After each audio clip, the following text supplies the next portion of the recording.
Have you ever heard of the man who raised more than 30 people from the dead? Now imagine for a moment that while strolling through your neighborhood, all of a sudden you see an elderly person lying motionless on a bench nearby. Despite the elderly person's pale complexion and chest rising and falling slowly, it's clear they're not breathing, and their heart has already stopped beating. Panic sets in. You rush to their side, but what can you do? At that moment, you feel completely helpless. In the face of death, how many of us would actually know what to do? Most would undoubtedly resort to calling emergency services or perhaps attempt mouth-to-nose resuscitation. However, there is nothing more disheartening than when these measures fail and the person in front of you remains unresponsive. It feels like the whole world stops spinning for a moment. The ticking clock serves as a haunting reminder of the irreversible nature of death. However, the story of St. Vincent Ferrer proves that even in the bleakest moments when death seems imminent, hope is not lost. This Dominican friar, preacher and miracle worker from the 14th century, had the extraordinary ability to raise the dead to life, performing this miracle more than 30 times during his lifetime. Who was St. Vincent Ferrer? What made God choose him to perform such extraordinary feats? How did he manage to escape death time and time again? These are questions we'll delve into in this video. St. Vincent of Ferrara, OFM, a revered figure among Catholics. It's often referred to as the Angel of the Apocalypse. Due to his profound connection to the Book of Revelation, his reputation as a miracle worker continues to captivate people's imagination centuries after his death. Born in 1350 in Valencia, Spain, Vincent was a member of the Dominican religious order, a third-order regular. He dedicated his life to preaching and helping those in need. Vincent wasn't your typical Dominican monk. Although he studied theology and canon law at the University of Paris, his true passion lay in serving the poor and sick. Driven by an unwavering commitment to his faith and compassion for humanity, Vincent became known throughout France and Italy for his powerful sermons that drew huge crowds. As a prolific writer, Vincent penned numerous books, including The Mirror of the Redeemer's Passion, which explored the prophecies of the Book of Revelation. He also published a collection of his sermons and a manual for preachers. Additionally, he addressed controversial issues of his time, such as the beatification process for victims of the Black Death, writing letters to the Bishop of Toulouse in 1348 and the Pope in 1350, his efforts to alleviate the suffering caused by the plague and provide guidance to the faithful during these dark times were instrumental in comforting the afflicted and restoring hope in a society grappling with immense adversity. His extensive body of work left an enduring legacy, shaping the religious landscape of Europe during the 14th century. His writings not only reflected his deep theological knowledge, but also his genuine empathy for ordinary people struggling with faith, doubt, and the challenges of everyday life.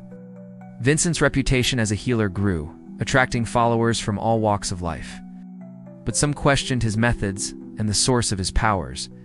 Skeptics pointed to the use of relics in his healing rituals, believing they held the true power. However, Vincent insisted that his abilities came directly from God, and the results spoke for themselves. In a remarkable display of divine favor, God granted Vincent the gift of raising the dead to life on more than 30 occasions. Imagine the disbelief and awe that must have accompanied each resurrection. Witnesses recounted scenes of Vincent standing over lifeless bodies, calling out to the souls within them, urging them to return. Miraculously, the individuals he touched came back to life, much to the astonishment of those present.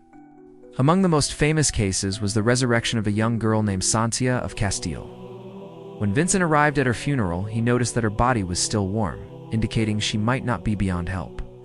As he approached the coffin, he called out to her soul, asking God to grant her another chance at life. Suddenly, the girl opened her eyes and sat up, astonishing everyone present. News of this miracle spread quickly, drawing larger crowds to Vincent's sermons and healing sessions. Another notable instance occurred when two brothers, Pedro and Diego, fell ill and passed away shortly after. Their distraught mother turned to Vincent for help.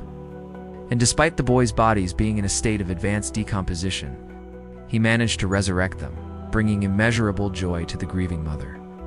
These are just a few examples of the many lives Vincent touched through his extraordinary gift. Each resurrection served as a testament to his deep connection with the divine and the limitless potential of faith. But why did God choose Vincent to perform such miracles? The answer lies in Vincent's profound faith an unwavering dedication to spreading the word of God. From an early age, he exhibited an exceptional devotion to Jesus Christ, which only intensified as he grew older. Vincent's commitment to his religious studies was matched only by his love for serving the less fortunate. Driven by an insatiable desire to understand the intricacies of theology, he immersed himself in the scriptures, particularly the book of Revelation, which became his niche of expertise. Vincent's profound connection with the divine was evident in his captivating sermons. He had a unique ability to make complex theological concepts accessible to ordinary people, weaving biblical teachings into narratives that resonated with their everyday experiences. His sermons weren't confined to religious texts. Instead, he fearlessly addressed societal issues, advocating for justice, charity, and spiritual enlightenment. This man of God fearlessly confronted societal norms, challenging religious authorities when he deemed them straying from the true path of Christianity. Vincent's influence extended beyond the pulpit. He was a prolific writer, leaving behind a significant body of work that included sermons, treatises, and letters. Through his writings, he continued to shape religious discourse, addressing contemporary issues and providing guidance to those seeking spiritual solace. His dedication to his craft and his genuine concern for the welfare of others led him to become a sought-after preacher. Traveling extensively throughout France and Italy, where he continued to perform miraculous acts of healing and resurrection. But Vincent's path wasn't without its challenges. In 1397, he faced a significant setback when he was falsely accused of heresy and imprisoned for 3 years. However, his unwavering faith and commitment to his beliefs never wavered. Even in the face of adversity, he continued to preach and heal, emerging from imprisonment with renewed vigor. In 1406, Vincent embarked on a significant mission to convert the people of Hungary to Christianity. Despite encountering opposition from local clergy, he persevered, laying the groundwork for future Christian missions in the region. Later, he returned to Italy, where he continued his work until his death on February 2, 1439. Vincent's legacy lived on, not only through his numerous followers, but also through the impact of his miracles. The stories of his healings and resurrections served as inspiration for countless works of art, literature, and music, ensuring that his name would be etched in history. Today, St. Vincent of Ferrara is remembered not only as a gifted preacher and miracle worker, but also as a beacon of hope and resilience. His life serves as a timeless example of how faith, determination, and compassion can overcome even the most daunting challenges. If you've been touched by this video, don't forget to show your support. Your engagement means the world to us. Also, we kindly ask you to remember us in your prayers. Thank you for joining us on this journey through the extraordinary life of a saint who defied death itself. May his legacy continue to inspire you in your walk of faith.